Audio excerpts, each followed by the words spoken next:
So again, this is on the Science Channel. It's a show called Strange Evidence. It first aired 8/7/18.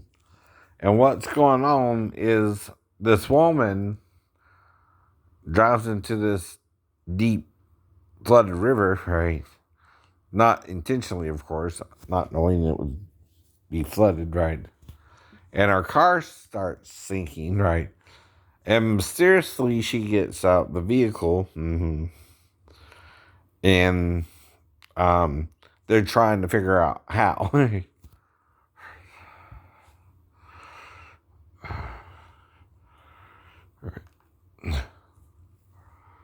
So,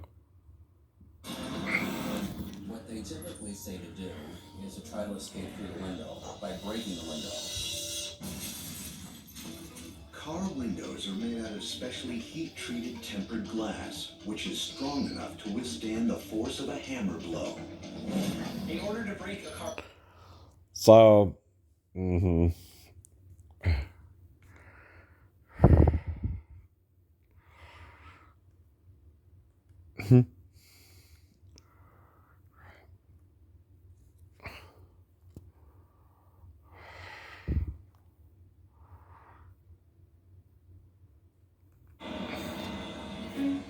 I watched the car move pretty rapidly towards the deeper end, and I was shocked at how it started to tip and submerge way faster than I expected. Every year, as many as 400 North Americans drown in their cars, which is more than the number of victims who drown in boating accidents. It's generally thought that the first 30 seconds is the most critical time. So if we can get out of the vehicle in the first 30 seconds, there's the best chance of surviving this event. As an eyewitness films, Chrysler and another bystander try to rescue the driver, but she appears to be sealed inside with no way out. I was beating on the windows trying to break the glass. I could see the woman in the car screaming. now he's using a piece of wood there, right? Almost completely submerged. I know. Chrysler fears the worst. I just thought, this is just horrible. This is not going to end well. After struggling for over a minute to rescue the driver, the seemingly impossible happens. I just reflexively kind of reached down to see if I felt something, and I found the arm, and she popped out like the cork on a champagne bottle. How is that possible? The driver is so traumatized she is unable to speak about the incident. Some people have said that they thought this was a divine intervention. I don't know. I still don't understand what's happening. Can investigators solve the mystery of the miracle escape? Physicist John DiBartolo examines the footage. First, he wants to know how hard it would be to force open the doors. As the car sinks, the pressure that the water is exerting on the outside of the door is going to get higher. He calculates how much force the driver would need to exert on the door to open it. It turns out to be about 430 pounds of force pushing in. Now, the wreck involves the car hitting the ground, but also probably going airborne, right? I mean, I don't mean it like a virus, but in what I saw of the wreck after, right, I do remember that part, right? It looked like the whole front end was crunched in, right? Well, the only way to do that is if the car goes off in embankment, goes airborne and lands nose first, right? But there is another way. What they typically say to do is to try to escape through the window by breaking the window. Now that's a what? A jack, right? Which is strong enough to withstand the force of a hammer blow. In order to break a car window, you need something very sharp. You need to hit it with a lot of force. You need specialized equipment.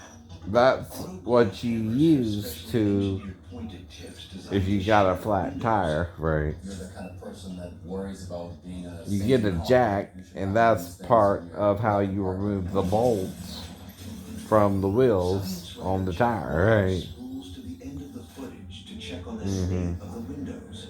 He pulled the car out. Wait a minute. The car windows are intact. Now they're not showing both sides. The driver had to escape by some other That's the means. passenger side, ain't it? Right. Well, Science there's the journalist driver's side, John right? Farrell believes there is only one other possible explanation, but it needs the driver to be able to remain calm in the face of extreme danger. So there is one kind of scary solution. You need the water. But it needs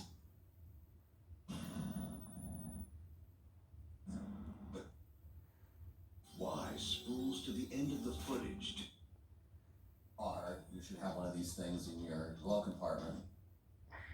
designed to shatter windows, You need specialized equipment.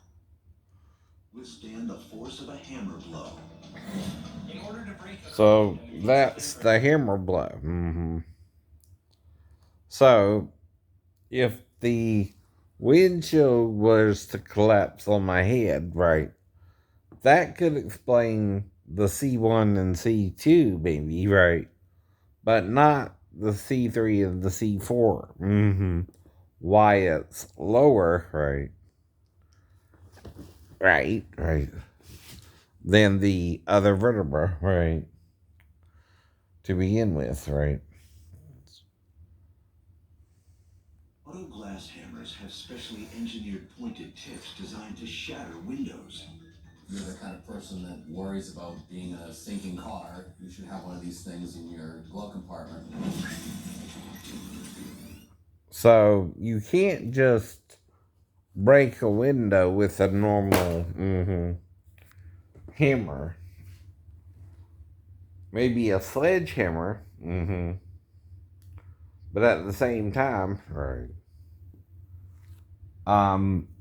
They're not easy to break either, right? Though crashing into the ground, right, would be different, right? But the question is, how fast, right, would you have to be going to even wreck the car, right? See, the speed limit's 35, right? But would it be a bad wreck at 35 as well? Right. Well, or less. See, if the car goes off an abatement, right, and say it's going between 25 to 35, right, one, I would have to be trying to play the Dukes of Hazzard or something, right? And Little Roddy never mentioned that, by the way, right? Before he died in 2003. Anyway. But if it's someone who knows him, they know what he looked like, right? That could explain them using the picture, right? But the real problem is the steering wheel column, right, would also collapse into my chest, right? And at the same time, right, they also could have brought me in the car, or if it was still intact, right, get me out the car and put me back in the car, right, to make it look like I was in the wreck, by the way. Right. Exactly.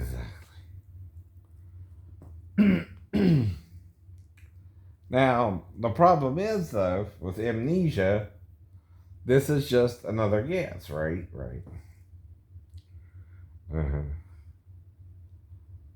And, until the car's wrecked, right, which the stepbrother don't have a scratch on him, right? See, the thing about that is, I do have scratches, right?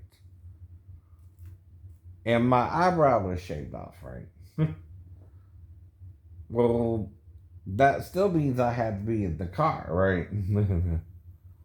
Now, in the report, though, it says both the driver and passenger side windshield broke out, right? Huh. Mm-hmm. So let's verify that, though. Mm-hmm. Right, right.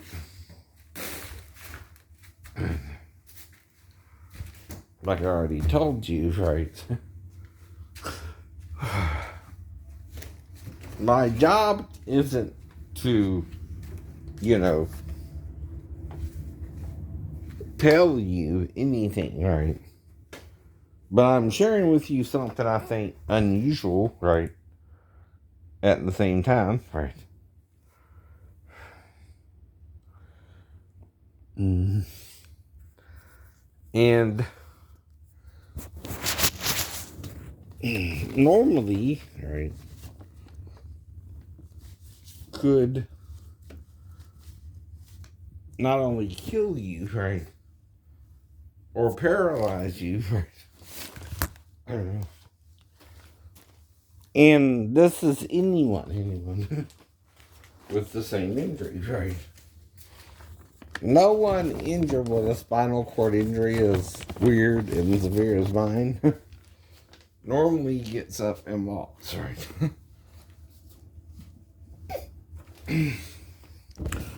So, this is a 16-year-old white male who was apparently the driver of an automobile involved in an accident in which the windshield was apparently broken out on the driver and passenger side. Well, that means the whole windshield, right? Patient apparently had some loss of consciousness, nausea, and vomiting at the scene. He was complaining of headache, neck pain, right wrist pain, and has had nausea and vomiting in the ER. Mm-hmm. So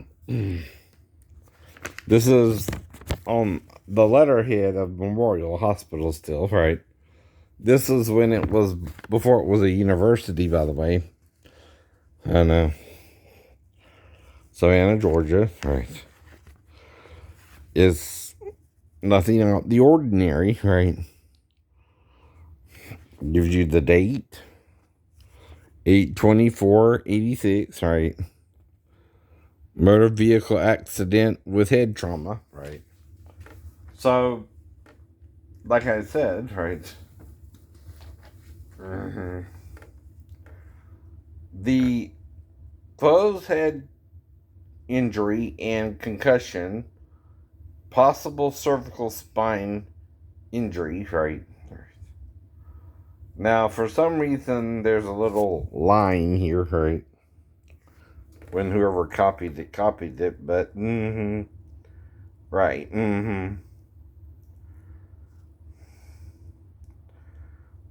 So the CT scan, one view of the lateral C-spine has a questionable area at left of C2 to C3 with possibility of locked facets at this area. Chest x-ray, skull series, and extremity x-rays appear normal to me. Right? That's what the doctor said, right? So the question is, though, the chest x-rays serve a purpose too, right? The first thing a driver has to worry about ain't the windshield usually, but the steering column, right? See, if the car crashes into the ground, what goes forward, right? The whole motor mount, the whole, right? The whole front end, right? Well, that would crush your chest, right? Too easily, right? And again, right, I didn't examine the car up front, right, up close, right. They just drove by. It was in Springfield, I don't know, behind one of those, at the time, probably either a body shop or, type, um, probably a place where they took wrecked vehicles anyway before they either scrapped them, right? Because, see, the thing about a wrecked vehicle is the only people who would know directly, I don't know, or take pictures of it at the scene or after is the insurance company, right? Involved with the insurance process, right? Right. Now, the deal was just to take Roddy to Guyton and back, and we weren't supposed to go down and drop him off at Vivian's anyway, but, being a good brother, I wasn't thinking anything bad about it either, right? Exactly, right. So, like I told you, though,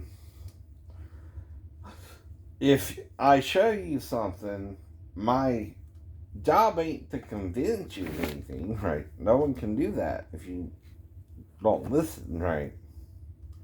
But it is to try to ascertain if I have amnesia anyway, what happened, right? Nothing wrong with that either. But if it's worse than what I was told, right? It's like I didn't fall 3 stories twice. I wasn't in a car wreck twice. I wasn't right where I blacked out either. Most of the wrecks I was in, I was pretty much fully conscious, right?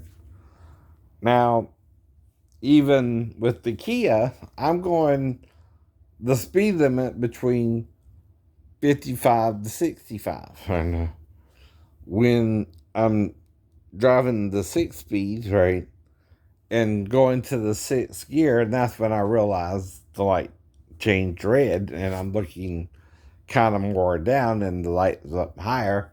But I still believe, right, I should have been able to stop when I hit the brakes, right?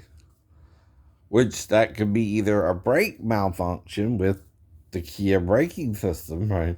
Or, right, someone tampered with the brakes even, right?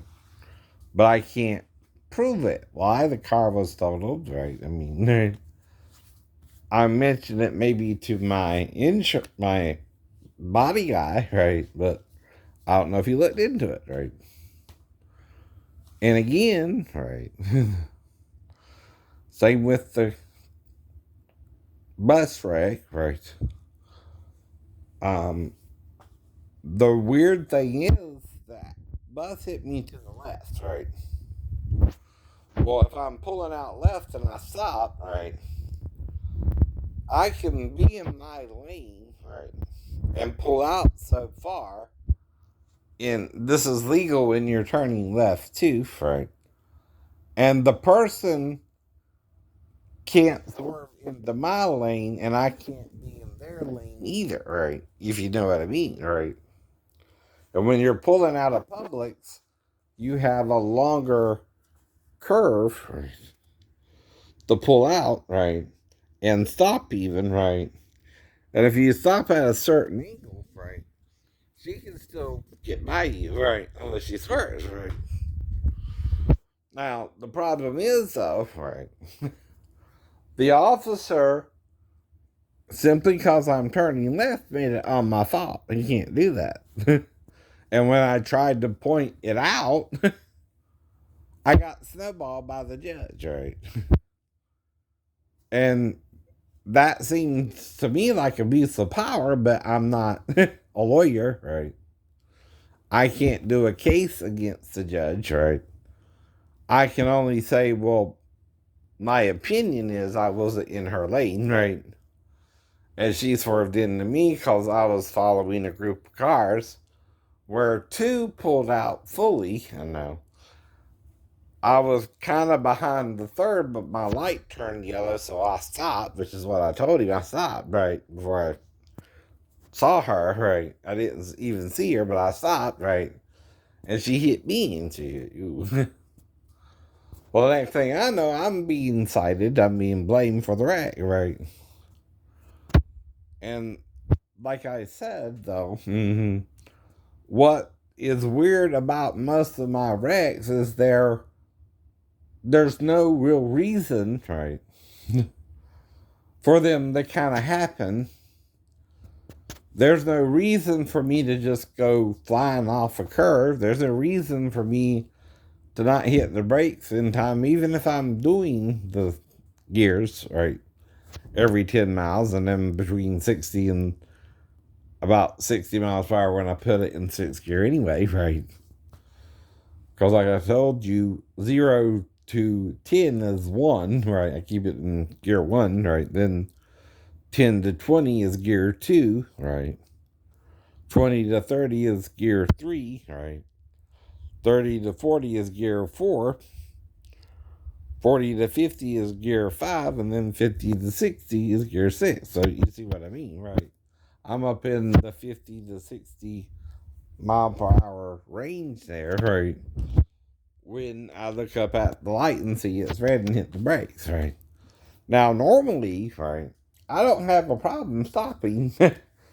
I've done that before, you know what I mean? Because sometimes you're coming up to a red light and say you're going between 45 to 55 or 60 sometimes, and you have to hit the brakes suddenly, you know. Well, this is a brand new Kia, I know. Why didn't it stop? Unless the braking system is different than the disc braking system on, say, a Hyundai or a, I don't know, Chevy, right? Those are the only vehicles I own.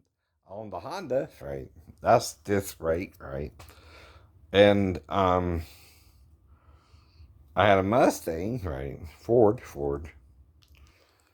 Had a Camaro, briefly. Um, then I got the Nissan, right? And a gold Spark, maybe, or something like that. What was it called?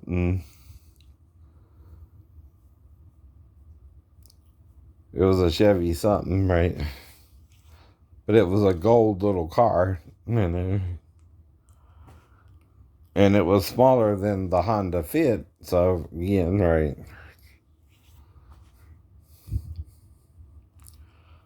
So the problem is though, right. The even the recent weird wreck, right? The damage seems more at the top than would at the bottom, right? And I thought the person fully passed by before I backed up anyway, and but as I was backing up, they had stopped in front of the handicap place, right? After they passed my spot, right? That's why I didn't expect them to stop there, right? Because they were occupied. All the other parking spaces to the end of the block, at the end of the parking area, were occupied. And so why would she stop? That's what I mean. I didn't even pull out till after she passed, right? Who doesn't? Who doesn't? And she was past me before I pulled out, and when I backed up and started going forward, I didn't even realize she had been hit, right? But I saw her in the rearview mirror jump out the car. Plus, when I have a rear camera, right, and I have what's called that warning system when you're backing up that it'll beep, right, which I showed you as well. That didn't go off, right? When I backed up, right? Either. And usually you just back up and then you go forward, right? Even if she was parked close to me, right? I don't see how I could have hit her and just, right, not have all that happen, right?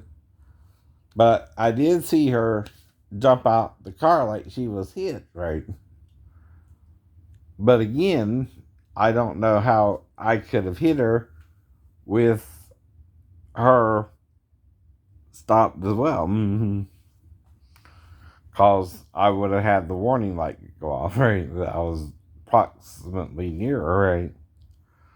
And that's all I know about it, too. The warning light should have went off on the camera, right? And the vehicle, if I backed up towards her, right? And it didn't. But the camera's still on, right? And I can still see when I put it in drive, right? Right. It don't shut off right away. And it shows a 360 view and the backup view as well. So I just backed up as what I thought was a safe distance and went forward, right? And I saw her jump out with the camera, and that's why I knew I hit her. Which is what she said, right? Right. But I don't know I really hit her either, right? So that's why it's weird.